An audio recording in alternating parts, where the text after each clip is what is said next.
اللي يقولون ما يطري على بالي، واللي نقوله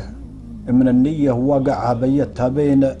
مطلعي ومدخالي، قمت أتفقد معانيها ورجعها وحويتها عمي جال النقد للعالي، قلايع من مناجمها مقاطعها ودعتها في جهاز الحاسب الآلي، وجهزتها عند واجبها نطلعها نسوقها مع هدفها شوق الأبطال لأنها تصل الحكمة لموضعها. نداير أفكار ما يعلطنا بهالي من المتاذيب صافيت شرايعها، اللي حد ضميري ما تهيأ لي واللي تزم الهدف ماني متابعها، قادم على نيتي رزقي من الوالي، رب خلق هيئة الإنسان وابدعها، اللي خلق من عقيم الإنس رجالي، بأمر تحدث ولدها قبل يرضعها من خلقة الخلق، ذا الأول وذا التالي يحدن في لمته، وحدن يخادعها منبهة الناس، ذا واطي وذا عالي لو عيب الأوادم ملي أصابعها والطيبة من شذاها مالها مثالي، والردية قلوب الناس توجعها، أشوم عنها وخلي سوقها غالي، ما دام ربي على خلقه موسعها، ما حد شريكي بتاويلي وموالي، ولاني شريك الأوادم في طبايعها، وانضعت مع درب غير إيماني الحالي،